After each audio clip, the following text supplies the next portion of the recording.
Hello, salutations, what it do? It's Stop the Gamer, all father, dear gang, you know the vibes, like, subscribe, let's get it. What's up, chat?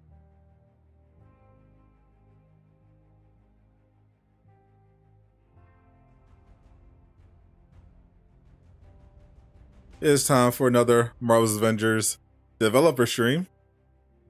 How's everyone doing today? It has been a while.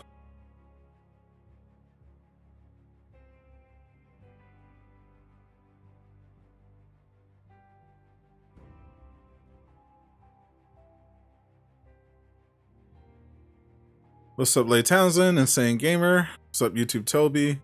Shout out to all my defenders. What's up, Dante? What's good, Isaiah? Jean-Luc, happy Friday. What's up, Epic Shadow? Derek the Simp Guy, what it do? Ayo, what? Ali Gomez, what's up? What's up, Red Hood? How you doing? What's up, Mr. Clean Kids? No party, just work and chill. All I've been doing is working all week. What's up, Ability? What's up, Deeper Depths? Shout out Deeper Depths. Definitely go give him a follow over on Twitch. What's up, Mike Spriggs? Eddie Sneed, good morning, and TJ after you too. Their chat, it's already turned into a show. Oh, you already know. This is going to be a interesting developer stream. My guess, since this is like kind of unnecessary, is that maybe they're going to introduce the new community manager. Because, you know, Jane's already been out for several days. Well, they did promise a developer stream with Jane. We just assumed that it was going to be before she came out. So this is them delivering. Not sure what they're going to talk about, but maybe we'll see the new community manager. Maybe not. We'll have to see. What's up, Furious?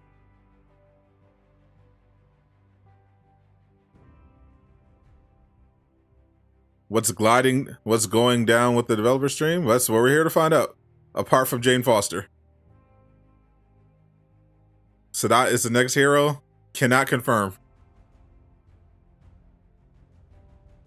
I saw Brian say it's supposed to be last Friday, but he had COVID, so it got pushed a week. Alright. So instead of canceling it, they're just going to have it today. That's fine.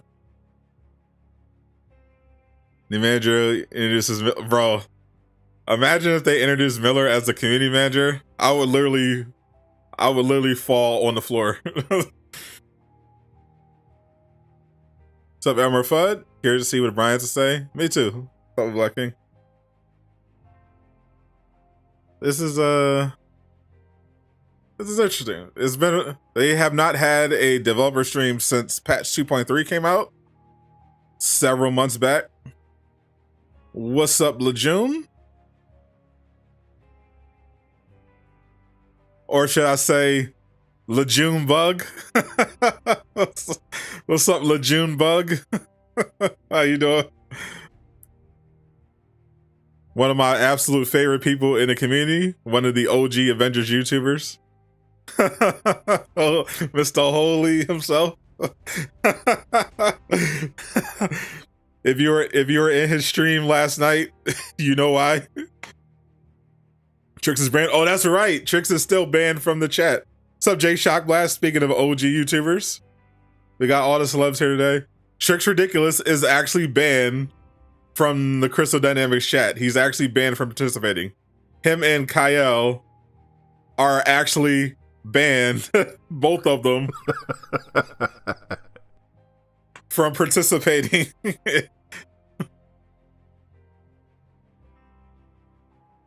The Twitch chat is toxic. It's always, they'll clean it up. That's what they do. You're 175 with Jane. Cheater. We found the cheater. Trix is Kyle confirmed. Holy.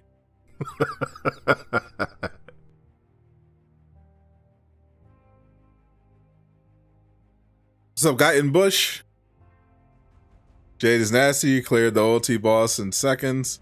Jane is indeed very nasty. I have my Jane Foster build video dropping today in about an hour and a half. What's up, Billy Pade? Yes, they did nerf Thor by patching some stuff that people were exploiting. They patched his critical throw, which guaranteed a crit 100% of the time, and they also patched the infinite Bifrost.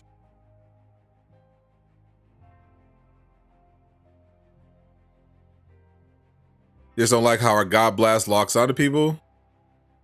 You mean her Mjolnir throw? Her ranged power attack?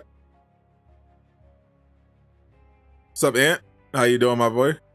They gotta pay for what they did to Thor's range crit. You're just doing the event right now. Now you can write them a little bit. So I'm just looking at the chat a little bit. Why is hashtag, bro? Why is hashtag comeback operation no more? Hashtag no comeback operation no more. Hashtag no more event is they're trying to get it trending in the chat. That's in reference to them not wanting any more hero events. You want more people watching you than them? I don't know if we'll get there, but we'll see. We've gotten there before. We've gotten close before. But I don't know how many people are interested in Jane. Right now, we're a little bit behind. Hey, can everyone hear us? I know who that is. All right, awesome. Happy Mighty Thor Week. We hope that everyone is enjoying Jane's comeback kit and having fun in the Avengers initiative with some new team comps. I'm Megan. Hi, I haven't had a chance to speak to a lot of you for a while. I'm the director of community here at Crystal. And it's been 10 years since I've seen Megan. Cool. We're going to take a look at an interview. We're going to have talks with a couple of dev members and just celebrate Jane's launch. So first up, we are going to play a chat from yesterday with Jessica Krause, who's a narrative designer here at Marvel's Avengers, and Zara Fuzzle, who voices Jane in the Avengers. And I feel like so many of you have fallen in love with her, as we have. After that interview, we are going to be chatting with Brian to get his insights into Jane's creation, and then some gear insights from Alex. And to clarify, apologies for the confusion. This isn't a gameplay session. Originally, we were going to try to do this before launch, but so much going on trying to get Jane out the door. So we're just going to kind of talk about the philosophy of building the character and so on, and dive into some of the insights of that. Also, a huge she narrates the word tables. Neha from the Tomb Raider team for running things behind the scenes and making sure this all goes well, because I don't know. Laajune be out of it. Streams, so thank you. But let's do it. Let's get started, and we hope you enjoy the chat with Jessica and Zara and get to learn a little bit. So it looks like they have 595 people watching on Crystal Dynamics. Welcome, everybody. We hope that you're enjoying Jane Foster's Mighty Thor. And we're at 208. And we've got some exciting guests today to talk to. I haven't been around in a while, so I guess I should say hello. Hi, I'm Megan. No, that's not Sasha Grey. You goof. I'm super excited to be joined by Jessica Krause, senior narrative designer at Crystal Dynamics, because she recently got promoted. Like, big applause.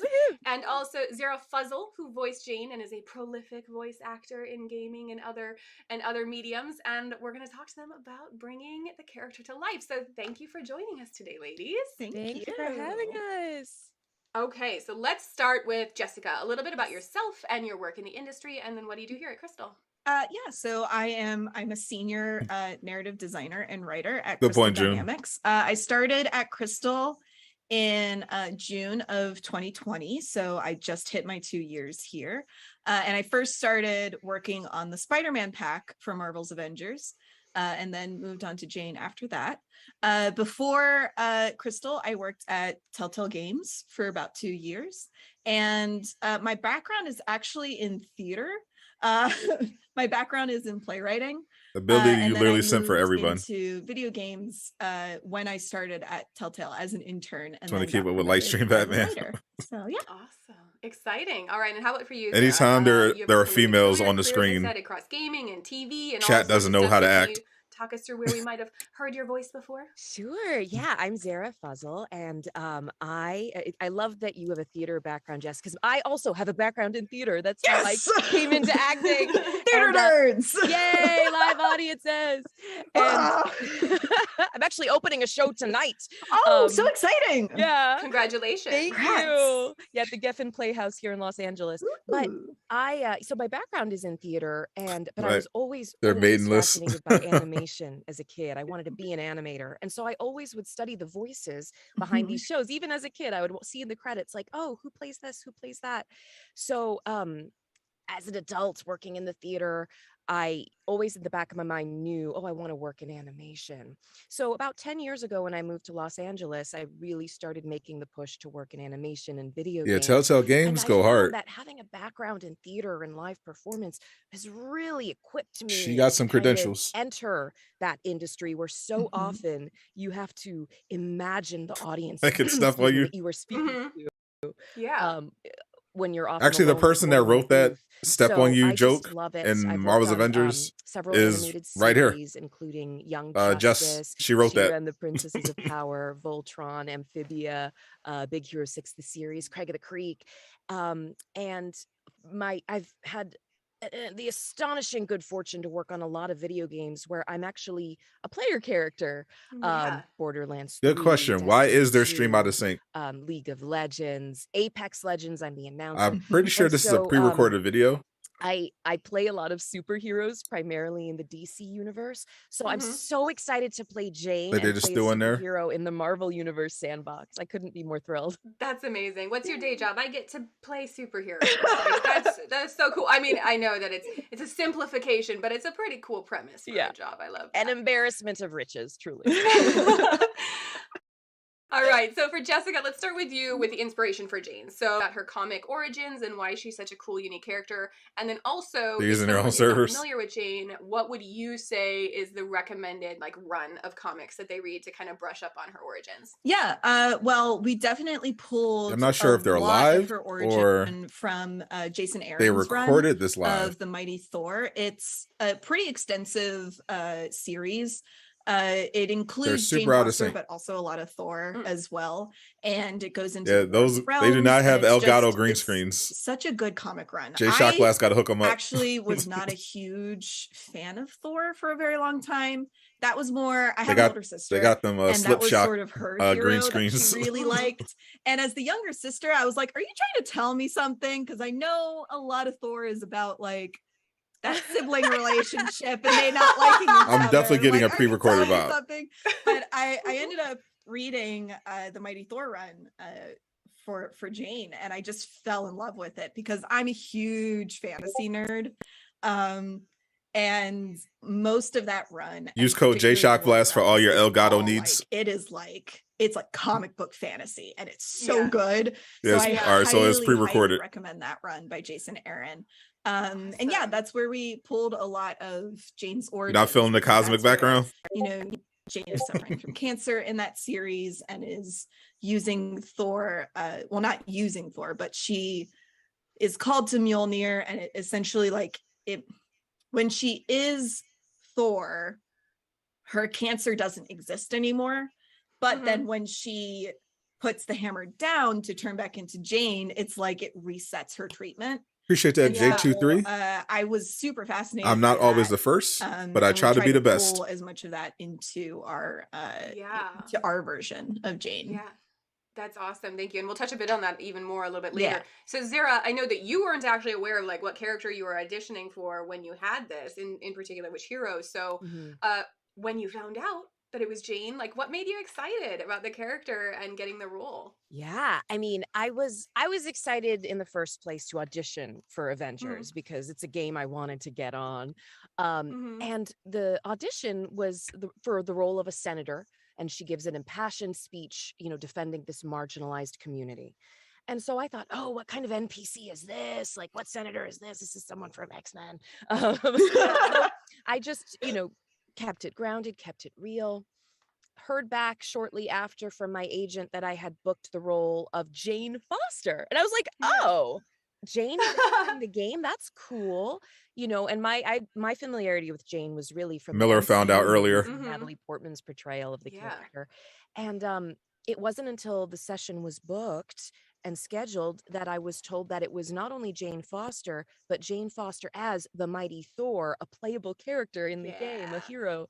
And so I was so excited. And I have to say, like, being Thor was never on my like bucket list of roles that I dreamed was even possible for me. So I was thrilled and delighted.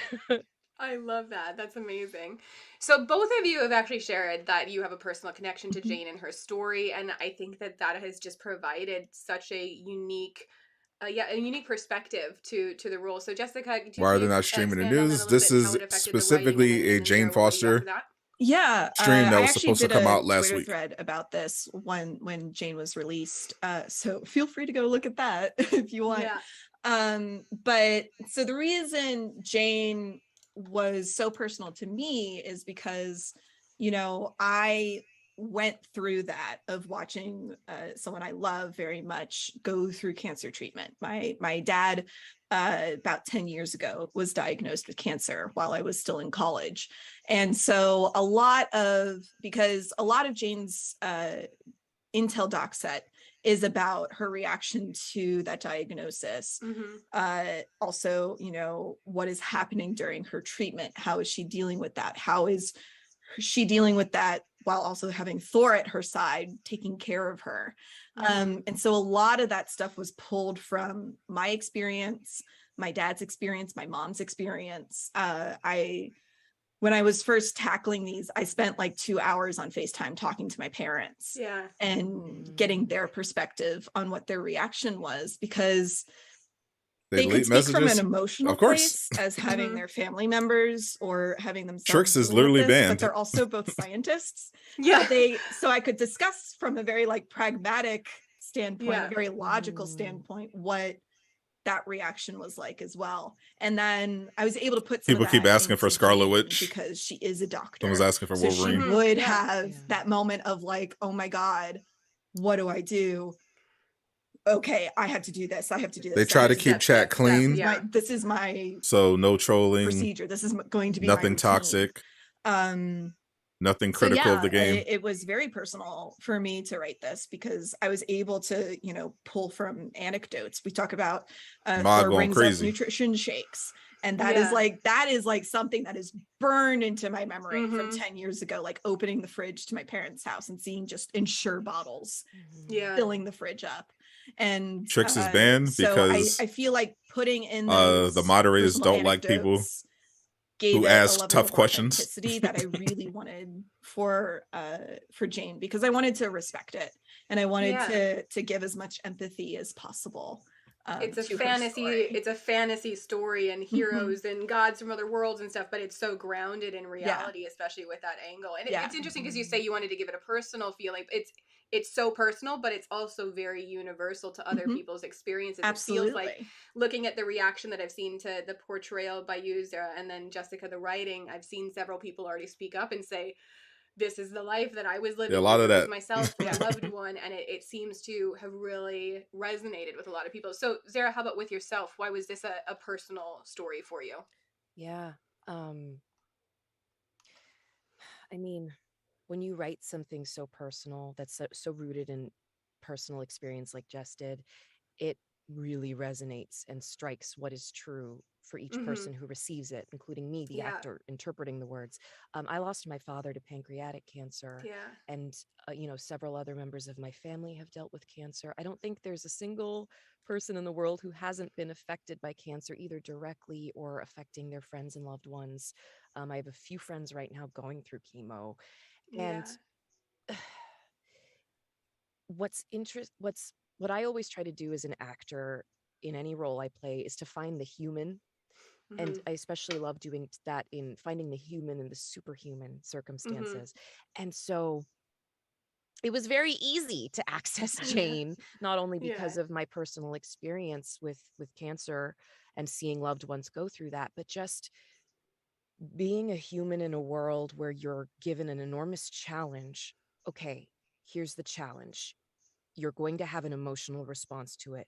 And then you're going to see what's the next step I can take to move forward tomorrow. And then the next day after that, the next day after that. And those audio logs with Jane and Thor are such amazing pieces of writing and were such a pleasure to act. And I have to also shout out Kal-El Bogdanov, our voice director, who really, really helped me walk that fine, subtle, nuanced line without pushing too far, without, but yet still keeping it energized. It was just a pleasure to really connect and be vulnerable and let my heart come through. So thank you, Jess, for that opportunity. Of course. Well, course. and also, you both. Shout out to Kal-El. He is incredible. He's an incredible voice director. Yeah. I doubt it. This and is like I said, an it old is already resonating stream so from much with last people week we're that they seeing were online, supposed to and have. sharing their own fundraisers and Yes. stuff like that. And like that's the impact that entertainment can have. And We so, might, you know, I might huge have to do a dev congratulations to stream both of after you this for one is such a over. nuanced, you know, an amazing portrayal, but also for making people, you know, feel represented and seen and so on. I think that's such an amazing experience to deliver. Okay, so let's talk about the narrative itself. How's PR guy not know if there's a PlayStation Plus So Jane pack? Foster in Marvel's Avengers does have a different narrative from the comics and the MCU film. So Jessica, how did you adapt her and her character and the storyline It's Friday. to our Give game, Crystal but still PR guy some obviously slack. keeping that DNA? Yeah, so I mean, granted, her origins are very similar to the Mighty Thor comic run. So a lot of that was expanding that a little bit, because the comics don't go too in depth into her cancer treatment, not in the same way that we do. Mostly because like it's a comic. Did they shout Kyle? No. We need to spend that time with her as Thor not. for a lot of it. So being able to expand on that is something we were able to do with the game, as well as change how she gets into our universe, because Jane comes from an alternate universe in the context of our game. Thankfully, we have these tachyon rifts that we have built up since Kate's release that we could pull from to kind of give us our reason to pull someone from other universes. So part of writing her and writing her banter and also some of the intel docs was they have story. Yeah. Changing how she talks. They got intel to docs. The Avengers, because she does. Did you pick up the hammer? Them, but she knows a different version of them, and so story it's is right there. like, okay, my version of you is a little bit different, and like there's a dog that they have on her universe and things like that. So a lot of it was adapting that way to kind of be like, well, you know, we do have this relationship, but you don't have that relationship with me currently, so I have to do the work to build that relationship again. So bizarre, like that. Yeah, literally out of time. Like, how do you the feeling, like the sort of like innate feeling you have looking at someone that you're like, I know you so well, but literally I don't know you. Who are you, right? So it's so unique and nuanced. So, you know, Zara Jane has been getting so much visibility in the Marvel universe, Jane in particular, but now we got the Mighty Thor and so on in the MCU. So, like, how did you make Jane your own? Oh, gosh.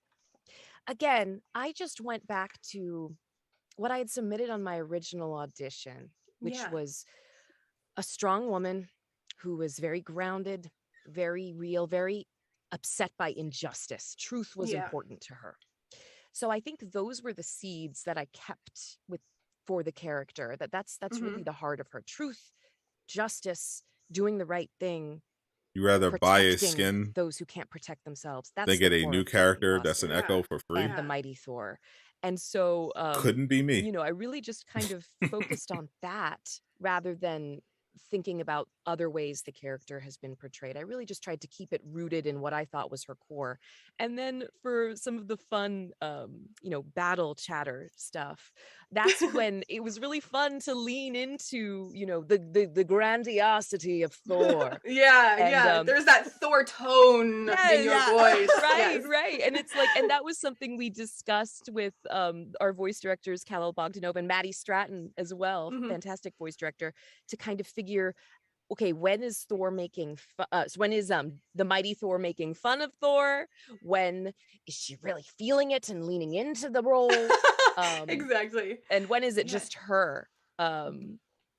her in her more human origins. I love that. So Jessica, what is the relationship between Jane and Thor in this universe, and how does that kind of play out? Yeah, it's very different because as I'm sure a lot of players have heard in her Intel Jock, her relationship with her Thor didn't end really great because their kind of final confrontation was a bit of an argument before Jane picks up Mjolnir. And so she kind of has to like reset and kind of have that, you know, moment with Thor being like, you are my ex-boyfriend, but we're not together in this universe, and we ended on bad terms in my universe, but you don't know that, so I don't know how to like navigate this. And then there's that additional stress of Jane in her universe made a deal with Loki, and that is something she's essentially has run away from by coming into our universe. And so there's that layer of like, what did you just do? Are you going to fix this kind of like tension between the two of them? But also there is quite a lot of playfulness with them as well, because there isn't that baggage of, we're catching up to Crystal Dynamics relationship they had from her. They got 500 people watching. So there's we got some over really 300 sweet banter between them where like keep the views coming, keep the likes coming. Thori is a we're gonna have a real dev stream after dog, this one. They get to have this conversation about like, you know, we'll talk Thor leaks having a dog in her universe, and I'll answer how questions. Odinson is that he doesn't have a dog in this one. There's some playful humor about like, isn't Loki a pain in the ass? Yeah, he's a pain in the ass in my universe too. So there's a little bit of playfulness that I think Jane is allowing herself with Thor that she hasn't been able to with her own universe.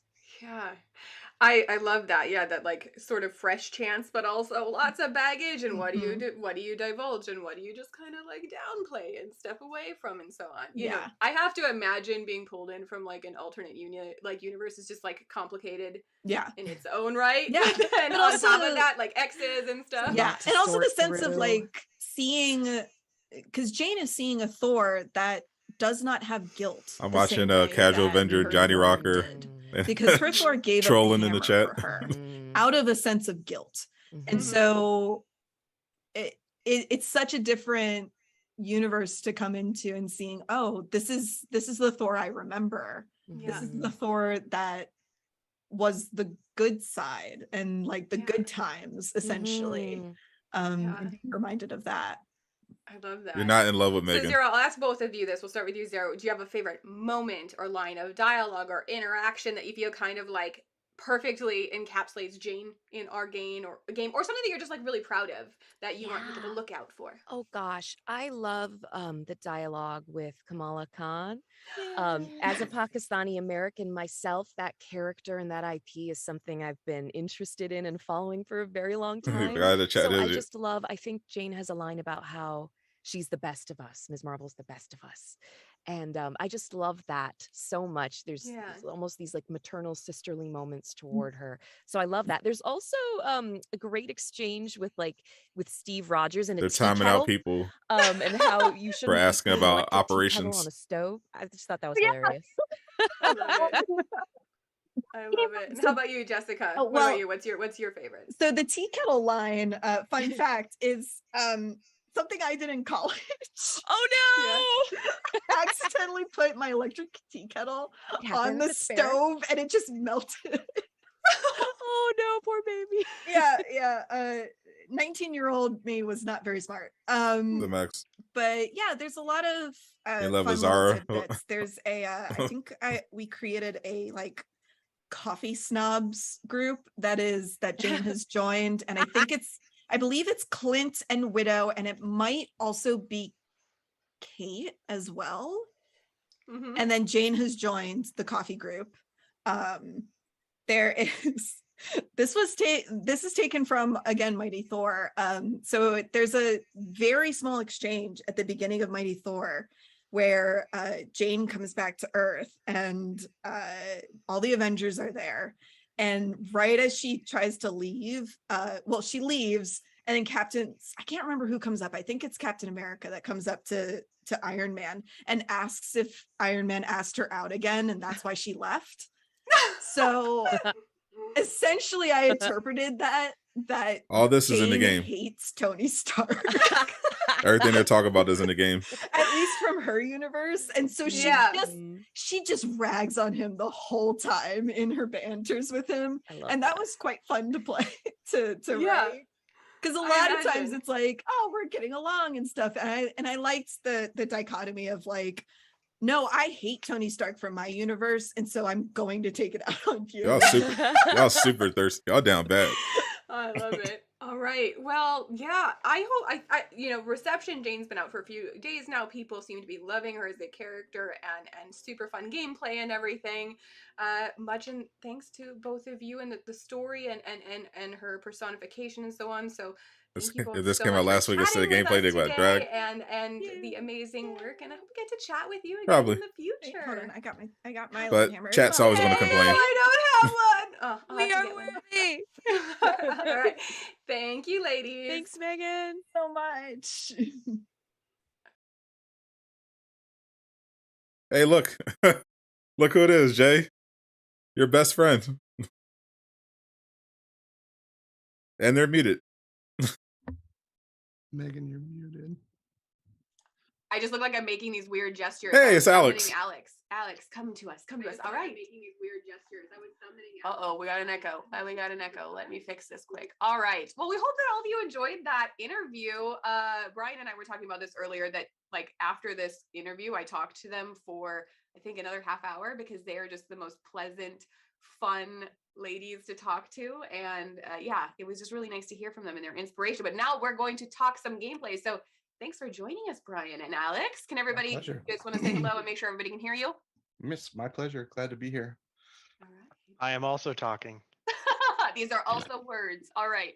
So we're going to start with Brian. We're going to talk a little bit about philosophy behind Jane and so on. I know you've been super excited about Jane and her getting out there and kind of like a project that you've worked on very personally and so on. So let's start with like the general design philosophy. How did you approach Jane in terms of ensuring she feels like the goddess of thunder, but she also is bringing her own wild orange spin to the table? Because that's a really, really hard line to balance. Yeah, and we've had similar heroes in terms of, kit and abilities before with Clint and Kate. And this one we wanted to take a look because, and I see a lot of comparisons to Clint and Kate in terms of what we did for those versus what we did for Jane versus Odinson.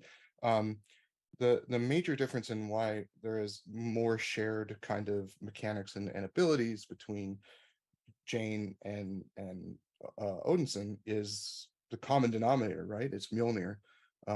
It's their source of a lot of their power. Brian always sounds like he doesn't want to be there. Power. And so that's his trademark. We did a top to bottom kind of review of both Odinson's kit when we started talking about Jane early on, and figuring out, okay, what are some things that should be common across the two of them? What are some things that should definitely be unique? Like, more in terms of not looking at it in terms of like miss your comment. Let's a wild orange appears sort of thing. Did that do flip out on people? We tend to call comic DNA. I read them both. Character DNA. I don't know what they were referencing. Which is looking at their apart from the orange, their and the source of their abilities that you see in their stories from the comics, and what would make the most sense and be the most fun to bring into a video game, right? Because there's a lot of stuff they do in the comics that wouldn't really translate to video games. I'm trying to read both at the same time. And so there was a lot of things like Thor's kit is very comprehensive, and I think it's one of operations. There aren't a lot of instances. I mean, there are plenty of other games that have had Thor in them, video games that have had Thor in them in the last, I don't know, 30, 40 years as video games have been around. But I like to think that our encapsulation of Thor Odinson is probably one of the most satisfying combat kits out there. And so we didn't want this. We didn't want Jane to feel completely foreign, especially, like I said, that a lot of their shared powers come from Mjolnir. So we took a look at those things and we compared them. And that was nice of you, bro. J made Shock some pretty Bless. tough calls, and looked at ones that we thought would I'm be trying to the see most if Brian bang is for the going to buck. So a type lot in of the things in chat. game development Shut is up, about J Shock Bless. prioritization. Like, Mhm. would we have liked to do a full different kit for her? Maybe. I don't know. That was never a topic Was for Miller us. It up? was more about like their strengths are are the things that make them unique. Keep Mars Avenger And live on so console. we Thank you. leverage those things. And even like one of the things that we've talked about in blogs and other interviews is like her light attack combo. Mechanically, it's the same, but you know, our AJ and our other animators took time to say, yes, it's the same mechanic. I mean, there's not many different ways you can do bonk, bonk, bonk with a hammer, right? But they looked at That's it what and J said, Shock Jane's much Bless more said. nimble. She's much more comfortable with throwing it as part of her melee moves, not just her ranged moves. And they just noodled on it, and they created that you know, toss, toss, toss rather than bonk, bonk, bonk, as I've affectionately called it in our meetings. And that to me really stood out in how we made her feel different while still feeling similar. So yeah, it was definitely a different tack. Is this how all heroes are going to function in the future? Absolutely not. Like we've said that our heroes operate on a spectrum. You know, Clint and Kate had a more. Did Jay and Brian just become best friends? Kate in our history too, with you know her usage of aim tech, and you know, Jane and Odinson have similar but different kits now. Every hero that we do, we're going to evaluate and see what we want to do and what we can do and what we think is the right thing to do, and we're going to go from there. That was a comprehensive answer. Wow. Yeah. Okay. So I've answered it about 90 times in the last week, so I think I'm getting okay with it.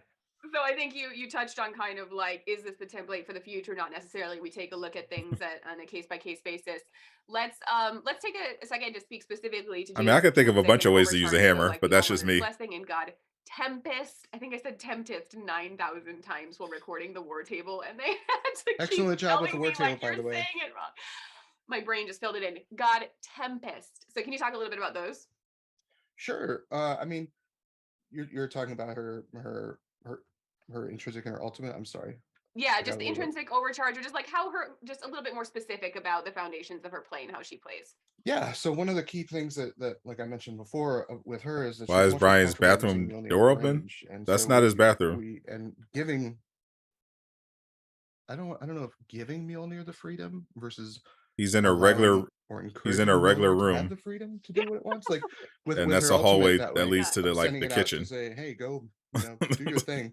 And because she's much more comfortable allowing, you know, and utilizing the hammer at range, we wanted her intrinsic to feel that way. We definitely didn't want to just do a version of Odin Force for her, because that, again, it doesn't suit her. Oh, Chris the PR guy had enough. So he's tired of y'all spamming messages about operations to all the different builds that players have used with Odinson. Chris the PR guy has had especially with, and I spent a lot of time with this build myself because it was just ridiculous. Like, stop spamming builds, right? Stop spamming operations. Like the idea of playing Thor only as range is wild, but like it felt really good in our game.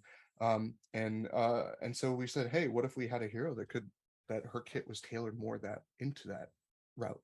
And so we started looking into, okay, what are some of the things that we would change? What are some things we would give players to help them lean that way? At the same time, not directing them to do it, because as always, you have talents and upgrades and things that let you customize how you play. Like if you don't want to play range, you don't have to play range. That's fine.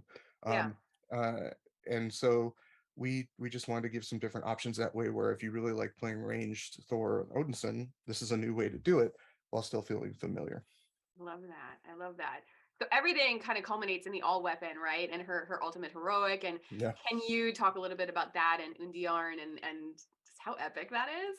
Yeah, it was one of those things, and this is one of the interesting things about design, because when you're doing the initial design, it's all on paper, right? It's all in meetings, and it's in text and writing, and it isn't until you really see the animation and you see the VFX and you see all those things come together, even when you have the final model of the hero. Like for a long time, we didn't have the final outfit for her, and we were using this really weird gray version of it that still gives me kind of nightmares. But they nerfed Thor. But once you see all of those things come together, and like they fixed critical throw together on that was summoning Undiarn. And when I saw her reach up and the VFX, the gold VFX around her arm coming, I'm like, yeah, we nailed it with this. Like it just feels so like you get some chills, you know, and you're like, that's really how it was supposed to work. And so yeah, to me it feels really satisfying, and I love the, you know, the seeking Mjolnir, throwing it out there, utilizing a different hammer. because it really ties into her. And I mean, how worthy can you be to have two hammers, right? And but also giving people the opportunity of some other creative talents with that, of saying, nope, Mjolnir's going to protect me. It's going to revolve around me, and it's going to protect me from incoming stuff. Like a lot of cool options for her in terms of how it plays and how it works. So and you know, I'm sure, as Alex will talk about, you know, gear is how we can take that even further and how we can change these things to function. Yeah, and I love that. We'll talk about gear. One more question for you. What is your kind of team comp setup with her right now? So you're saying you like, it feels cool, you like doing range, and there's all these different options. Like, how are you using Jane currently, and with who? I'm trying everything, really. And that's a Would they do kind of a Violator? cop-out answer. Sorry about that. But yeah, I mean, I've been Alex has just in been some letting form or Brian talk. another, I've been playing with her for about 6 months or so. Mm. And so for me, since she came out on Tuesday, and this week I haven't spent a lot of time playing with her on live, because I play both on PlayStation and Xbox and PC, and so I tend to bounce around with different builds on different platforms. But I've taken a little bit of time since Tuesday, and I'm looking forward to having a 3-day weekend here in the States of just being able to sit down and on all the different platforms, try different things with her, and you know, just kind of get in there and play with some other people, and you know, to see what feels the best now that we have everything in a nice little package that's tied up and sent out. Yeah, I wanna do some playing this weekend as well, and I know that I'm just gonna get stuck in this endless loop of photo mode and not Yep. actually moving more than an inch and just taking pictures the whole time. But we've Yeah. seen some amazing photo mode shots so far, and I love the ones of Yeah. seeing Jane and Thor together. They're so good. I love retweeting those every time someone sends them to me on Twitter, because they're just all so good. And then I save them and I put them in like rotating wallpaper on my phone. I love it. All right, Alex, let's talk gear. So just some thoughts in general. We'll pull up a couple of screenshots to show off some gear in a second. But what was the philosophy behind differentiating gear from Thor? But again, making sure same sort of thing with the combat. It's unique to her, but feels different as a fellow wielder of Mjolnir. This is actually, it was really good to actually be on the ground floor for Jane, because it felt like, hey, let's build Jane in such a way that it is expandable with gear, not to correct what we did in the past. Like, oh, hey, Thor was kind of built, and then Thor's gear was built as an afterthought. And we've definitely changed that over time to make it this like, oh, hey, he definitely has pieces I want to go out there and hunt. But again, we had to fix something that we did in the past to make something more engaging. Well, we didn't want to correct that. So at the very beginning, when we were discussing Jane's skills, we were like, okay, how can we expand upon this so we could start building in all of those systems? And so it's like, oh, hey, her overcharge is going to have a different type of like, you know, function. It's going to have like a different type of buildup. It's going to have different variable and meter enhancements. It's like, hey, how can we attach these things on there? How can we make this part of combat engaging? What type of loops do we want players to engage in? What type of combat loops do they want? It's like, hey, and then also, you know, we'll load across out. all of that, all right, we need these to be useful in boss encounters, not just mob encounters. Yeah. So that type of like mentality from the top down is like, hey, she has a Hey, different Riffian's heroic here. ultimate. She has the same heroic assault and heroic support. And the big point on that one is that we need those to also feel different. So we took a step back to unpack those moves. And in the process, we also made some ideas and some perks that will eventually filter down to Thor. But they'll obviously premiere on Jane with some of her hero gear. But obviously, in the future, we have other plans for those type of things. And so in doing so, we took a step back of like, hey, how do we want these type of heroic attacks to be modified by gear? How do we want to like tie it more into like selfish actions, like I just want to worry about my DPS, or do we want to try and tie this into more team oriented actions, like kind of that thing? It's like, oh, hey, it's normally a support ability. Do we want to give you some selfish type of benefits, or do we want to like push the support capability similar to like Hawkeye's recovery arrow? It's like we have perks out there that increase its duration a lot, and then we have some that increase like your damage while inside of it and everything like that. So yeah, that type of aspect. Look at some of those. So sure. We're gonna pull up some screenshots. So Neha, would you mind pulling up the classic gear image for us, and then Alex, you can kind of walk us through a little bit of what we're seeing. Absolutely. So the classic set, which should be the that's the All-Father piece set. Laajune spent 6 hours farming yesterday. Image doesn't say All-Father because I don't look at the Twitch chat. I just sit here and we talk. got it up there. We got it up there. Appreciate it. So the Allfather set is supposed to be about perk synergy within one piece of gear, but overall it's supposed to be, again, a jack of all trades. It's getting all elements of a hero's kit up to some type of capability, with my favorite actually being the ranged piece, which has the lethal ranged hammer restoration, which is defeating an enemy with a ranged attack drops a regen pack. I love how which is 2 of the just pieces in general only have great 3 sustained stats. feature, but then again, right below The it, RNG is so bad is they couldn't critical even get recall. 3 stat So when returning exotics to your for the hand, demonstration. it will automatically be a critical hit, which is just a great way to just increase damage on like the little chumps that are in the way. And then, of course, if you have a lot of fodder, as the hammer comes back, you're going to be getting a lot of regen packs. It's just a fun perk, not necessarily like, outstanding in its DPS capability, but always good to see those big numbers pop up. Yeah, love The rage piece is, again, one of those that Yeah, heroic piece go hard. It's just in general a very good like piece to add into other sets. So I prefer the Reap the Yggdrasil. Mother Blessing is active, so hold down that right trigger so her intrinsic is up, and you're going to be getting more damage pretty much from everything. Then below that, increase the amount of overcharge energy gained from all attacks. So not intrinsic energy, overcharge energy. So it gets to your overcharge faster. So in general, a great utility piece that can fit in any build. And then we get to there's a science table already rampant supercharge, showing you where all the gear is. Don't really need to explain that. I can pull up now later. we get into some of the other perks that really are like showcasing need an RNG other boost in the that we were talking about, where it's like, hey, we want to highlight the new heroic, and we also want to unpack some of the older heroics. So ultimate lethal shock explosion, if you defeat an enemy with Mjolnir from all weapon, all those pieces are bad except for Girdle of the Allfather. More status effect to that type of stuff, being able to like take out more waves of enemies with just like a single enemy defeated, or if there are enemies closer to like bigger enemies, you're going to be able to spread that shock status effect even better. And then God Bless Assistance is genuinely one of my favorite perks that the combat team made up when we were brainstorming, like, hey, how do we it's a contrarian style perk, because you're naturally taking an offensive, very selfish perk where you're only worried about your damage, and you are turning it into a support ability that you have a chance of dropping an intrinsic orb. Yeah, fine, it'll help you, but it could also help other people, and it's going to overcharge teammates in range, which is fantastic to just sustain Hulkbuster or Percussive Blast or any of that on your other teammates. So in general, this is honestly one of my favorite pieces. And then when you go I love listening to you talk about this. You light up talking about the gear, which is just so fun. All right, should we look at it's not just here too. This is him all day. All day, every day. Doing the right work. The Crystal PR. I don't think Crystal PR answered my emote wheel question. So we're gonna take a look at the technical set next, correct? We switched.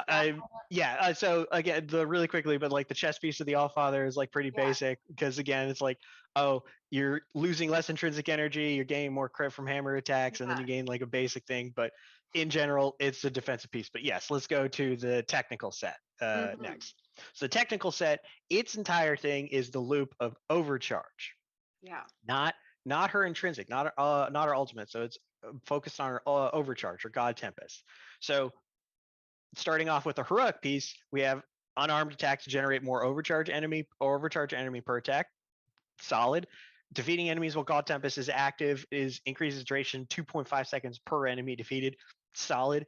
And then one of my other favorite ones, and as you can see on the icon that this will be shared with Thor, increase the duration of Warrior's Fury by 14 seconds if you activate it while overcharged, giving you an insane window of potential damage increase, especially if you have like Warrior's Fury Breaker on another piece.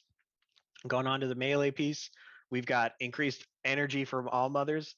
So this one is like kind of like, oh, okay, why is that going to overcharge? Well, it's like your all mothers is like you're holding your intrinsic. You're going to be able to do more damage, and especially if you go into other aspects where the more damage you do, the more slot 4 is the only good one. Energy you're going to gain. And then of course you have pinned multiplier. Pin an enemy and you get an orb. The orb will be contextual. So if you have full health and you pin an enemy, where do you get this from? This set is from like heroic or intrinsic. This set is from Vaults at the time. Mm-hmm. All Mother's get this from Vault missions. On the range piece increased status damage, allowing you to get the status The other effect set faster, you get from especially priority if you're going for missions Sonic. Mhm. And then Rampant Shockwave Breaker is and actually one of the and one of villains the more and interesting villain ones, sectors. where the shockwaves, when you throw your hammer and hit somebody while overcharged, is going to do more damage. Oh, it's Increasing villain all sectors that stuff and that's hives for increasing the like other one. range or status buildup. And then we go on to the defensive This piece, one which is vaults. this is actually one of the other parts that Jane can vault. And I know a lot of players out there are like, I don't like vaulting, or I don't like the objectives that have me defeat an enemy while vaulting. Well, look, it's a mechanic in game. You should learn to use it. It's actually really good. And Hers so is really good because it's not really a vault. It's like a let me throw you around. Like yeah, you're good. If And they so didn't you have grab the stat enemy, you locks on toss the other them pieces, behind they'd be you. so It's rather used to it. quick. Exactly. It's not as quick That's as the problem. Widow's, but it's still like a The fast stat action. locking And just so if makes you're overcharged and you grab makes an it enemy and toss automatically them behind useless. them, they're going to get hit with a bolt of lightning. They're going to get status damage on them. All Mother's Rush, great sustainment feature that if you're just holding that intrinsic down, you're going to have a natural health regen. And then Lethal Strike Overdrive, which is you generate normal All Mother's energy, your normal intrinsic energy when dealing damage or defeating enemies. So bookending this, we have one thing that increases regen of your All Mother's Blessing, and then with the heroic, you have You run something the that slot increases one, your so overcharge fill energy with orbs. and ways to get more in the middle. So that entire loop in there is like keep All Mothers up, get overcharge faster, cast Warrior's Fury, rinse and repeat. And I really enjoy this set. Love it. I mean, it's cute, but I'd rather have Yes, we're on to the Apex set. vibranium signature spin. Right. So the Apex set is to try and differentiate. The primary goal here was you're going to see a lot of the same perks from Thor in here from his Apex set, but this one is definitely hitting the heroic ultimate harder than Thor because it doesn't have any perks. Apex set is so starting off with the priority armor, missions. we've got and ultimate hammer intrinsic. So flashbacks. while all weapon is active, when Mjolnir is going around hitting, you have a higher chance of dropping an intrinsic orb to get that overcharge faster. Lethal unarmed cryo leak still remains, and then of course ultimate extension to increase the duration of all weapon. Pretty self-explanatory. Going on to the heroic for Censure of Asgard Scion, Azra's Breaker remains. Rampant lethal extension for Warrior's Fury remains. Ultimate cryohazard. So if you cast all weapon on the ground, you are going to create a cryohazard around you. That one's actually good. This one in general is just that one perk. It's not like you're not going to get numbers. It's like, oh, I don't see a 20% increase, but there is a huge utility aspect of this, especially since we get into the I found some cheese for Jane though. I found some cheese on that type of thing. This is honestly one of my favorite where I was like trying to unpack like, hey, how can we add more utility to this kind of stuff? So this is combining some of Thor's natural kit in. Such as just got Malcolm Brogdon. Going on Man, to free agency is crazy right now. One of the like, pretty basic ones. If I like using All Mother's Blessing and or all weapon, we have Ultimate Blessing Breaker, which increases all damage to All Mother's Blessing. I can't believe Malcolm Brogdon and Jalen Brunson are relevant news stories. And then Hilt of the Asgard Scion has this free agency period is mid. Breaker, increasing all hammer attacks or increasing damage. Waiting for Kevin Durant to get traded. Again, Apex set being the least subtle out of all of them, but seeing a lot of damage potential. KD probably stays, to be honest. All right, so I think we have one more. He's got like 4 years left on his contract. We're going to take a look at a couple of discording gear pieces. So last screenshot, we'll the take raid. And so we have. I have that two one. Pieces up right now, but showing not the elite one. Gear. I don't think I need to show the heroic piece, as a lot of I think like the first thing I saw on Discord was the fact that people are saying that All Mother's Assistance is on the heroic piece in discording gear. So hey, it's there. Let's focus on the other ones. So we have for the ranged piece, for the range slot, we have pin cryo leak. So pinning an enemy spreads cryo KD Miami, yeah, nearby let's get enemies. This is on the range piece, which can roll sonic status effect and pinpoint vibranium payload. Just saying. And then on the melee piece, we have granting melee impact, which is currently right now a perk we have only dropping on Jane. But I'm currently exploring whether or not we just expand this everybody, which is we increase the melee impact. So you're going to increase your capability of staggering enemies as long as you're sending a sonic conduit. We need that elite gear. I did just get one very specific question. I'm trying to like grab it in chat before it scrolls away, but Why So Blue Panda Bear is asking, do you get locked out of specific gear slots as rewards if those slots are higher than the others? For example, if my chest piece is the highest power level I am I locked out of getting that possible as a possible reward? So if you're You're not you're not you're not locked out of getting it as a random piece. You're locked out of getting it for power level increase. So it's like, oh hey, I got defense and I got melee this week as my 2 superior pieces from the raid. Mm-hmm. Okay, next week you're not going to get those. You're going to get the other 2. You're always going to the pieces that drop superior. Oh, the stats are trash. Pieces that drop increasing your power level are always going to. They could at least get god rolls if they're going to give an example. The lowest power level setting. Okay. So obviously, if you have 2 pieces that are tied. Oh, thank you, J Shock. So it's like, oh, your melee and range are tied, and it's going to drop melee or ranged. It's random between those 2. But if only one of those is like lower, that is what it's going to be. Okay. So do the event quests that now give superior gear interact with that the same way? It interacts with that the same way.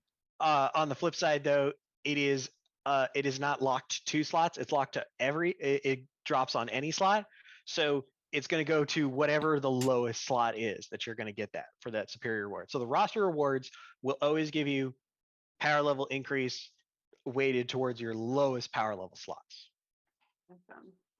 Okay, so Neha, we can pull down the little screenshots of the gear because we now have a kitty guest, and I think that takes priority. So we're just going to make sure that we can see the cat for the end. Chat has demanded, and he is behaved. So one more question for you, Alex. We recently reworked the rewards for the reoccurring LTEs. So the Red Room and Cosmic, of course, got to get the kitty in there. Since that rework has kicked off. So can you speak to that a little bit and what we're going to expect from those? Sure. So the Red Room event was giving out the technical set plus like Tachyon and all the like legendary Tachyon. So in an effort to standardize and to have a theme per event, it is going to be just the technical set. Mm-hmm. So the roster reward is going to remain. It's going to be the technical set. It'll give you the exotic. If you're above power level 120, it's going to be the entire roster. And now all of the minor missions are also going to give the technical set. And as long as you're above power level 120, it will be the exotic variant. But so because you can complete the minor missions with any hero, mm-hmm. and we don't want this to be the same type of power level cadence as the Tachyon mission, you're not going to see power level increase from all of the missions in the Red Room. It's primarily going to be from the roster report. This is mainly focused on, hey, gear hunting. I want to get the technical piece. Do I want to do all of the minor missions on one hero? Do I want to do the minor missions on other heroes, as well as we have on the daily repeatable? We're going to be awarding the harm gear, which you can only get from Roy on the helicarrier. So that personally to me is like, hey, it's something interesting for the daily repeatable. So Red Room is going to be about gear hunting. It's going to be about like perk hunting for those specific things. And the roster reward is still going to have power level increase across the board. And now we get to the Cosmic event, which is going to be one of the more even ways of getting power level increase. Not only is the roster reward going to give you Omega gear, but the minor mission chains are going to give you Omega gear and a Cosmic minor artifact. So you're going to see a power level increase for all of those pieces. So you're going to get a pretty even spread when you get over there. Awesome. All right, man, we had a lot more to talk about than I thought we would. Like, I love the enthusiasm, and it's so exciting to hear the stuff directly from the two of you. I think that Adam and Nick have been in chat kind of answering questions as we go. I did see one ask about the Jane Foster streamer kit, which you can see. It's very pretty. Thank you to our creative services team. We'll definitely get that online for everyone. But yeah, I think we answered the majority of the questions that we can. So I would say, Brian and Alex, are there any other things you want to just throw out there, mention, shout outs, anything like that? And then we will sign off with a really cool little video before we go. Yeah, so one thing that obviously a lot of people have been talking about in chat today, which is around hero operations and hero narrative. And so as with Spider-Man and now with Jane, we're trying some different ways of injecting narrative into the game with them that isn't as large as, say, a hero operation. Hero operations take a very long time to build and take a very long time to polish and ship. And so our goal, and one of the things that we and I Shut up, can't get Miller. into a lot of details around it, but one of the things that we did with Jane was we have on the development side have changed a lot of how we develop and produce our heroes in an effort to get them out faster. And so we were trying a lot of new things, which is why it still took us, you know, the kind of the normal amount of time to get her out compared to another hero. But we're hoping to see that stuff pay off with the next hero and heroes that we do. I don't know that we're currently right now, we're not planning on doing any more Kate and Clint or even Black Panther length operations. But what I will say is that just like we did with Jane, and how heroes have a spectrum of kind of, you know, their abilities and what sets them apart, we want to do that with the narrative side as well. And since the narrative is such an important piece of this game, it's now knocking things off my desk. We want to find ways to tie the heroes that come into the game with the overarching narrative of the game. Some will tie in more when they do arrive than others. For instance, our next hero that we're working on right now will tie almost directly into, thank you, we'll tie it directly into kind of the events of what's coming in the next few updates that we've talked about a little bit. So we just want to keep trying different things and see what works, right? And see what works better, what doesn't, learn from it, adapt, and go from there. So when we're not going to say, yes, the next heroes that we have are going to have the same type of operations as before, we're taking your feedback, we're listening to your feedback, we have our own feedback on what we want to do, and we're going to keep iterating, keep trying new things, and see what we can do. She-Hulk. Awesome. Any final thoughts, Alex? Or on your is side? it? The gear in the futures looks cool. Awesome. Well, it has been lovely. Alex, to have all about both that of gear. You, and it was super exciting to chat with the ladies earlier about the narrative and voice of Jane and so on. Huge thank you again to Neha for helping run this stream behind the scenes. So one more thing before we sign off, we wanted to give you a first look at Thor's Love and Thunder outfit in action, which is just awesome. We're so excited for you to see it. And thank you for watching. We hope you have fun playing Jane. Share your screenshots, give us feedback. We're listening, we compile it, we take it to the team, and we hope you enjoy it. So thank you. You guys think Have you a good know, weekend, everybody. but you don't.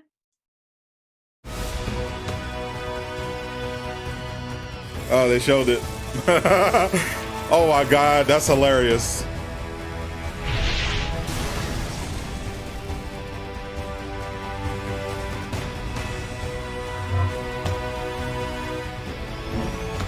That is hilarious.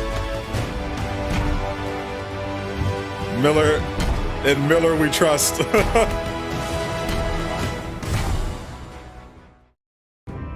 That's actually hilarious. Holy.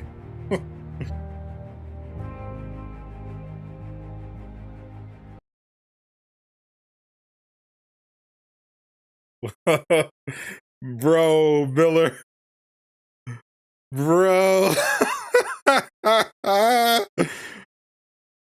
Impressive.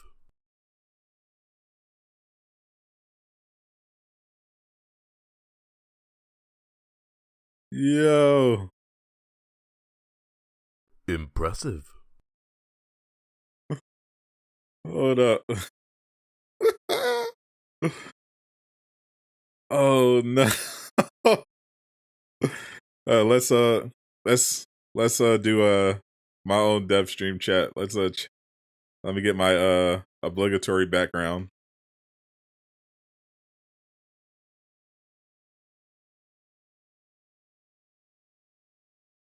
Holy.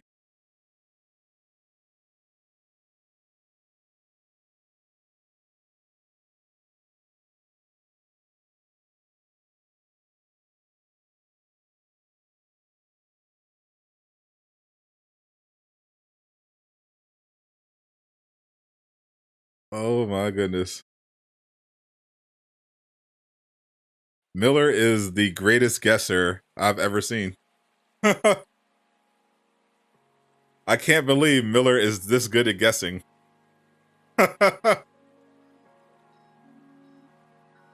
Wow. Miller leaked on the same day that they say Miller doesn't know what he's talking about. You think you know, but you don't. All this stuff about Miller not being credible. He leaks that Thor Love and Thunder skin, and then they drop it as a tease for their dev stream. That's so funny. The leaks are BS, but also we saw that Thor Love and Thunder skin a couple days ago.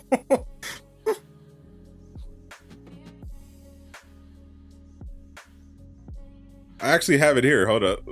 Let me find let me find it real quick.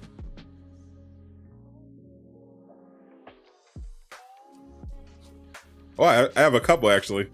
Hold up. I have that one. They're playing catch up with Miller, indeed.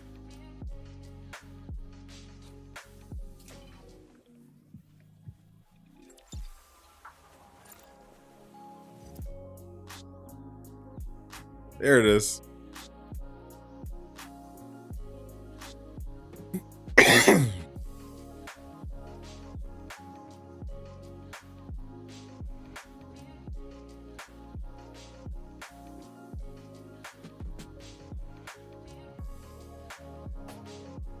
Leaks are BS though.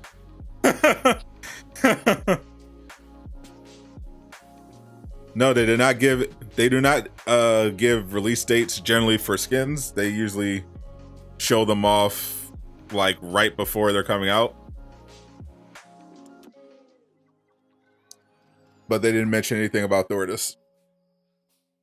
All these Miller with these fake leaks. How dare Crystal Dynamics show a fake skin? fake Thor skin.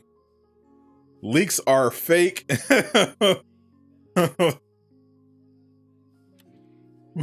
How dare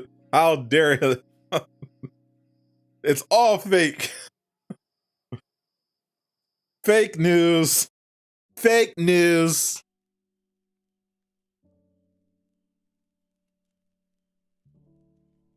There are some MCU skins, they may give some more love to other characters. Fake streak. Having both. Oh, we might as well get the third. Might as well get the third one up there. The other skin that leaked. That the other fake leak.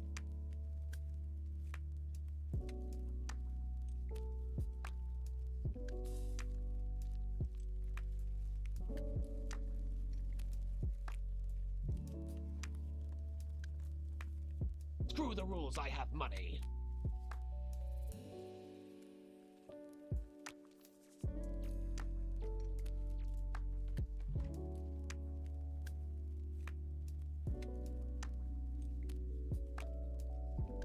Move this up.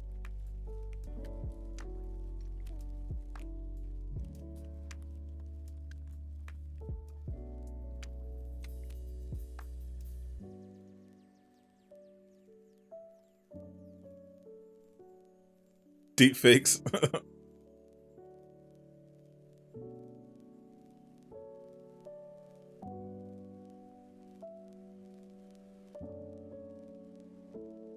Coming soon to Marvel's Avengers. These fake skins.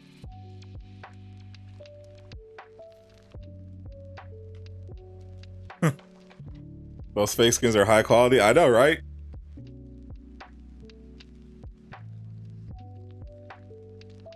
Where's Jane? Thor Love and Thunder? Didn't get leaked yet.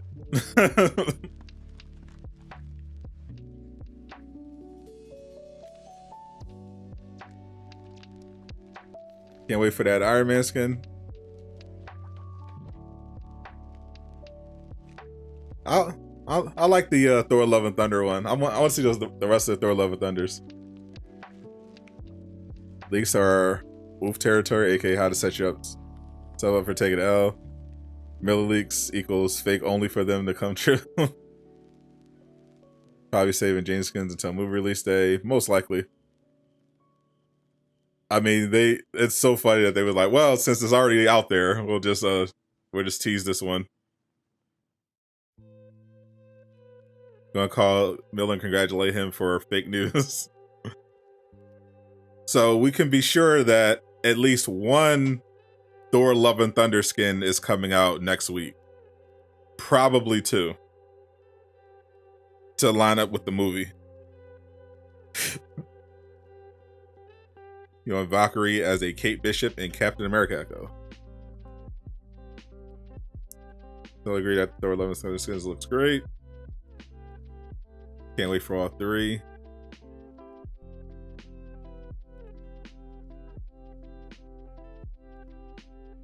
To be fair, Nick said he didn't include mining in his fake comment. To be fair, he had to clarify about the difference between leaks that were mined and leaks like the Jane Foster reveal when people called him out on it. But sure, we'll go with that. He clarified that he's distinguishing between what Miller data mined and what his sources tells him. That is in fact fair. It is. It would have been more fair if he led with that and didn't let it sit there until people called him out on it. But it worked out in the end.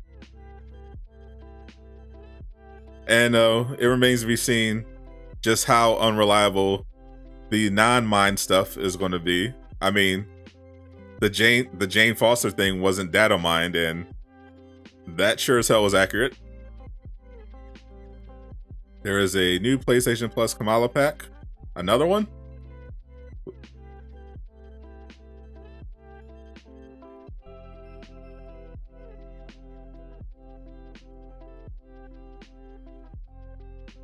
Sick of armor skins, Crystal Bananas. We over here like, how much money do you think these idiots have spent on the same skin? You want the Ragnarok with the helmet? Feature Fight already added Love and Thunder, Thor, Jane, and Valkyrie. I mean, it's a mobile game, and I think dropping it next week is probably better in terms of marketing. Amazing scene is why show Jane Thor this concept art and not reveal it later? Because, well, I mean, it's not something they've never done before. They don't, just because they give you a preview of a skin doesn't mean it's going to be available the first day. It should have been, but because Jane, I guess because Jane has so few skins, they decided that they were going to drip feed it a bit, make you wait. Do you think they will add Terrigen as an element? Probably not, unless they try to think of just a reason why they would even do that. I guess if they were going to do that, I'd assume it would already have been in the game because Terrigen is a significant part of the narrative.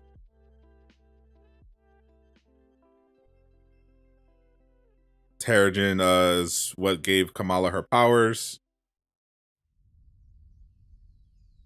So probably not. Unless they do another Inhuman storyline, but have like an Inhuman villain.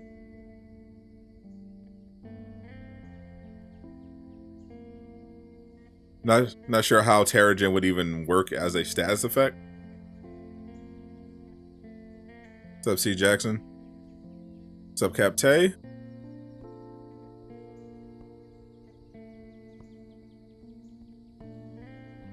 Make it like a gas or a toxic element. Yeah, my thing is just that Terrigen itself is, you know, fundamentally something that gives people superpowers or kills them. So I'm not sure how they would implement that as a normal status effect.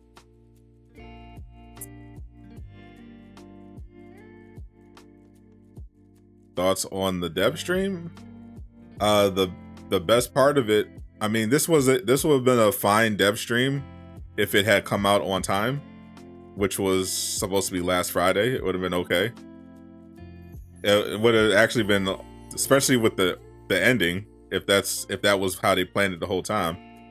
Because this was supposed to come out on Friday, you would have had interview with the narrative and the voice, senior narrative and the voice actress, and then after that you have a breakdown of her gear with Brian and Alex, with Brian explaining, a bit of why Jane is an Echo, and then at the end you tease the Thor Love and Thunder skin. That would have had a lot more impact on last Friday, if it came out. So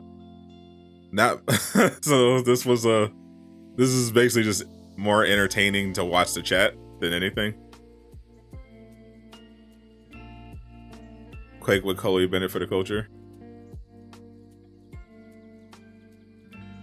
Maybe have Captain Marvel basically just have her deal cosmic for base damage for her base status. That makes sense. Snitch ridiculous. They're busy working to do a stream. Trick's ridiculous. Are you still banned from the chat? Did they unban you? Quicksilver would be great and unique in this game. Wouldn't be hard to make his power functions either. That is not true. According to them, they can't do it. And that's probably more to do with the engine than creativity. Yep, he's still banned from Twitch chat. That's hilarious. Snitch. Love you some Chloe Bennett. That's quick.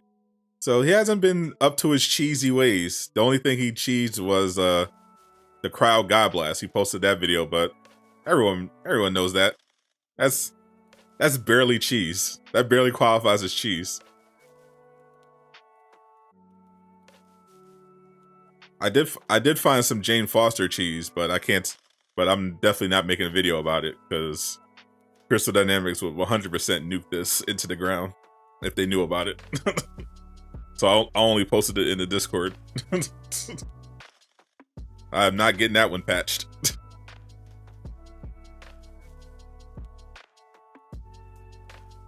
Snick's tricks are for kids ridiculous. At it again. Bad. It's barely a moldy cheese crumb. Why is Chicks banned?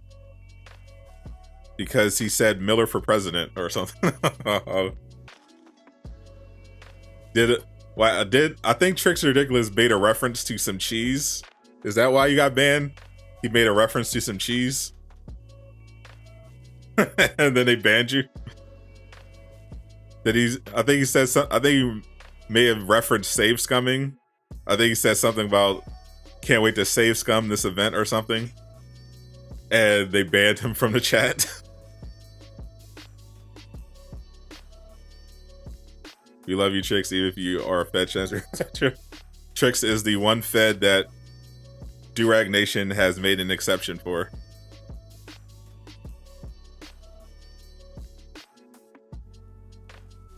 As they can do his intrinsic could just make a zone that slows down the movement and the attack. So no, so integrity. I'm speaking more of the technical aspect. You're talking about his abilities. That's not the issue. It's not they don't know how to give him a hero kit. It's that technically they don't know how. There seems to be some kind of issue that would prevent them from adding him into the game in a way that makes sense. From a technical back-end development standpoint, they can't make Quicksilver work in this multiplayer game. See, you can't stand Tricks. Appreciate that sub. Welcome to your game. You know the cheese on what you're talking about. You found out that last night without trying. Yeah, I actually found out while I was editing my build video. I was getting some footage together, and I was like, "Wait a minute, what is this cheese?" So I'm gonna do some farming once I'm over this, I need a break from farming Marvel's Avengers. But once I get back into it, I'll do some more experimenting. What's up, Bruno? Iron Man and Thor's flight slow AF. Imagine Quicksilver, right? Tricks are for kids. Remember that commercial? We do. You blame Snitch for the Mike Newt. Said what he said. Is anyone's game freezing when you're using Jane's God Blast? Not mine. What platform are you playing on?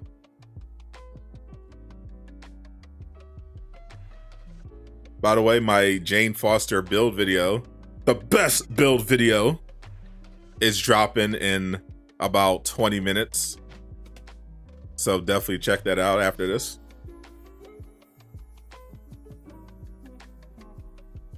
You're on PS5? I definitely did not run into that yet. The only Jane Foster bugs I run into are her hammer her Mjolnir disappearing after her ultimate ends, and randomly, but I think mainly when you try to do a ranged power attack, sometimes Jane will lock, the move will be canceled, and Jane will be unable to attack at all. You'll be able to move, you'll be able to just run, like jog, but you won't be able to fly or do any moves or dodge. You've been playing Jane, don't actually have a build yet, you're still at work. Well, perfect. Watch the video while you're at work.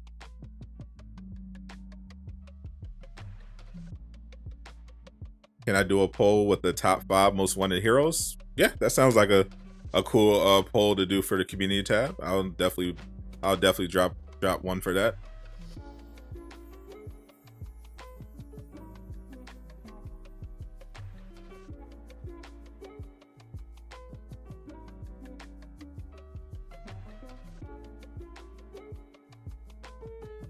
Another player is on her during a multiplayer mission. Her hair and cape will sometimes disappear.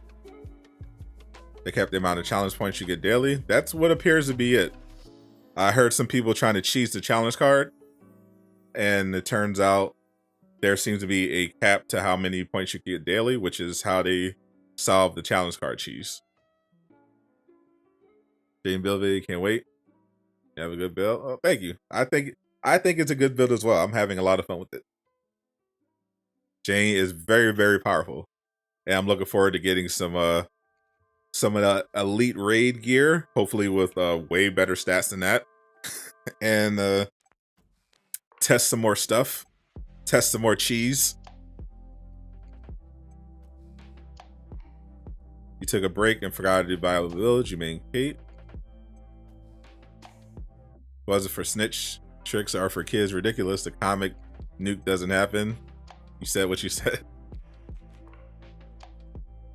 Been checking out the Jane build for early access, folks. Absolutely.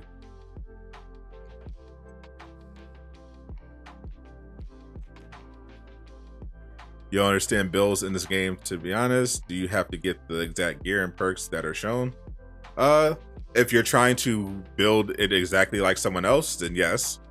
But the point of builds are to make your character stronger by getting pieces of gear and perks along with stats that allow you to bring out the best in your character.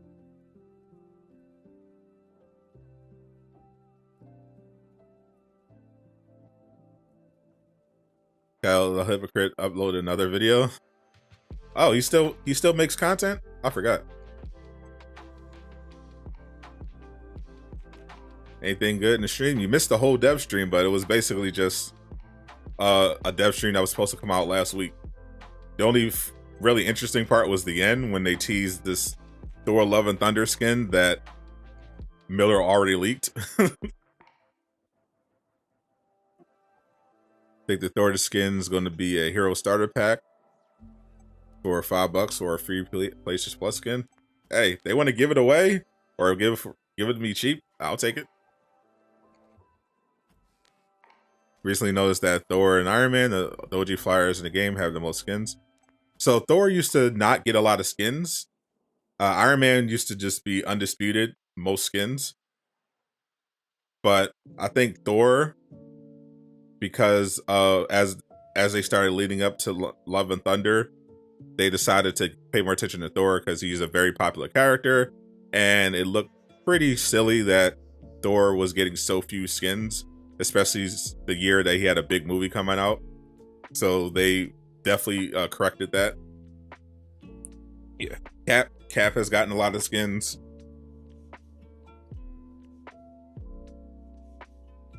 Hulk has mainly been neglected, but they had a little renaissance, gave Hulk some love for a couple weeks.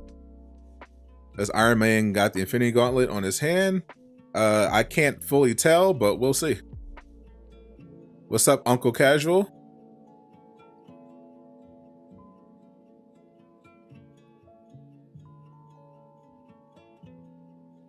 Confused about builds in the game, so you have to get the exact gear and perks that you showed. Just watch the build video, Dalton. I kind of explain how you want to approach building a character. You basically want to look at the character skills, find which are best, and then you want to look for gear that will allow your character to be the best. If you find better gear along the way, then use that instead, obviously. But the point is that you want to understand how to build a character, what makes a good perk, and then from there look for stuff on your own, or just try to find the exact stuff that I have or whoever you're looking at. He feels like that kid that didn't get any McDonald's, but everyone else did.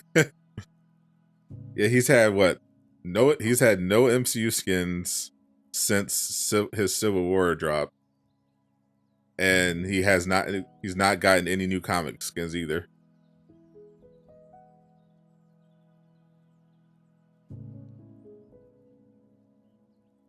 He is down pretty bad.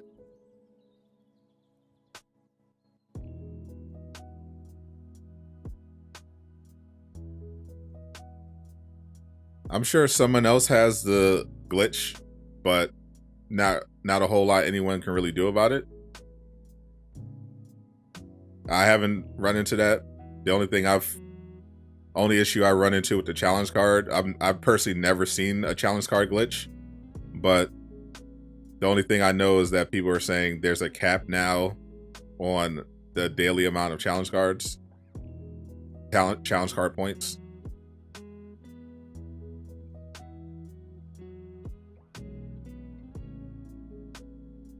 Oh, Father Media had a great idea. He said, imagine if the Iron Man skin had a special ultimate. He snaps and every enemy turns to dust. That would be insane. Obviously, for the sake of balance, that would be it. That would so that's one where you could that's getting it kind of into pay to win territory is my issue. If you introduce a special, you upgrade the skill tree to add a special ability that's incredibly overpowered, and it's tied to a skin, it would have to be just a free upgrade for Iron Man's skill tree for it to be fair, so it's not pay to win, and then you have the skin to make it work. But if you didn't have the skin, I mean, it would kind of be silly as an ability for him to come out with the Infinity Gauntlet. But I like it. Does anyone know the amount of challenge card points you can get daily? If it's on the challenge card. It'll tell you exactly how many points you can earn from the daily and the weekly. And whatever that amount is the max amount you can get. Once those objectives are complete, you're done. until it refreshes. Infinity Gauntlet has an ISO. Takedown sounds better. Yeah, he pulls out the gauntlet and snaps. And the take. I wasn't even thinking like anything that elaborate. Like, if they just had the gauntlet on the skin and you had an emote that snaps, that would have been fine.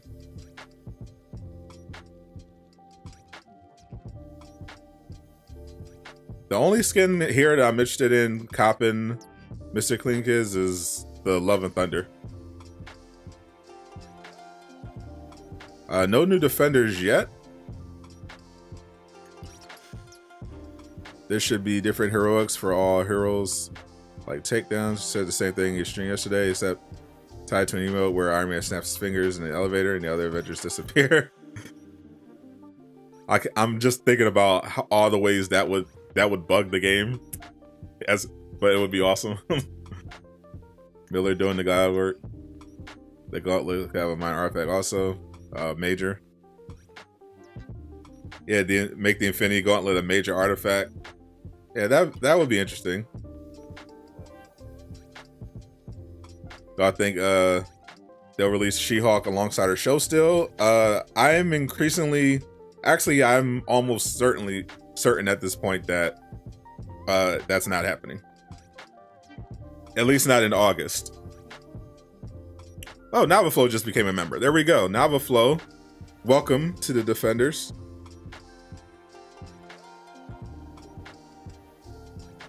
Thank you very much.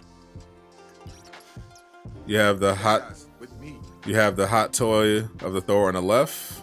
Roll to one Thor. Oh, that of course you do, Jay. He has all the hot toys.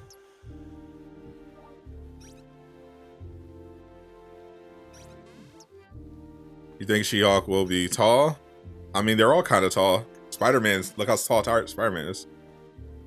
So based on, if you listen to what Brian has been saying about their updates and what they're planning in their release schedule, he said that the gap between this update and the next update, which is supposed to be Cloning Labs, is not going to be the same as the difference between 2.4 and 2.5. So that eliminates July, which means August at the earliest is when we're going to see Cloning Labs. And unless they're dropping Cloning Labs with a new hero, which based on Brian's comments in the stream, they're not. They're saying that the next hero is connected to the next couple of updates. Remember, if you caught that, he said the new hero is tied to the next hero is tied to the next couple of updates, implying that there's going to be a couple of updates before the next hero drops.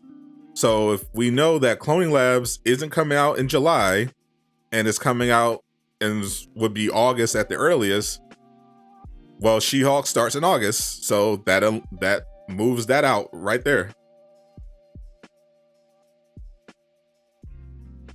Jane Foster can't save the game, nothing will. You like all three skins, just more interested in seeing how the assertive piece on Thor's back will function. You need hot toys, but your wallet would be hurting. True. Brian shooting the wrong shot, 100%. Bro is like 6'6". You know, seeing it's a bit rare to be a Spider-Man main. Probably because Spider-Man isn't like obvious to play as. Like you have to build out that drone.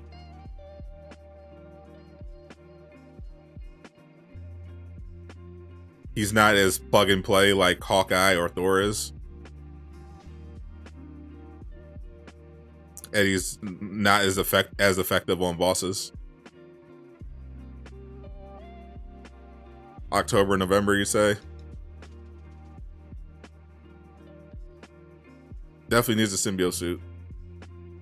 Hope they bring Stormbreaker. I would not expect Stormbreaker. Imagine that they give mask and unmasked skin for Thor and Jane's Love and Thunder skins. See, that's where customization comes in handy. customizing skins because you don't want to, because then you can't really justify charging 1,400 credits for a Thor suit, and then charging they're releasing another skin that's exactly the same, but it has a helmet on. Like there should be cosmetic packs, and the helmet should be part of the bundle that can be customized. Every time somebody asks for Stormbreaker, you're pretty sure they delay actual content by a week. You might be right, Jay. You prefer mask over unmasked? Yeah, personally, I don't like them. I thought the mask in the movie looked absolutely stupid on Thor. Maybe it'll look good on this game's model, but I thought it looked really dumb when I first saw it. I like him without the mask. At least he has that drone cheese. There's a cosmic piece that gives you 20% normal critical status damage. Iron Man is not going to have the gauntlet on his hand. On the skin, guys, look at the picture properly. Yeah, I'm looking at, people are saying that he definitely has the gauntlet on his, or they see a stone. I'm like, that kind of just looks like his suit. It's just damaged. But we'll see. Jay, no chill blast. Surprised they didn't give Love and Thunder Thor the crack Mjolnir. Well, the crack Mjolnir would be Jane's. So they would have to, if they were being completely accurate to MCU Love and Thunder, they'd be giving him Stormbreaker. But for obvious reasons, they can't give him Stormbreaker. So they're just giving him Mjolnir.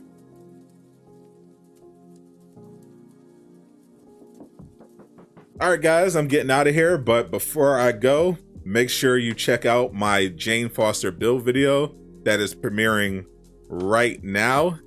It's fire, in my opinion. I hope you enjoy it. I spent a lot of time coming up with it, putting everything together. So hope you enjoy. I'm Sadot the Gamer, signing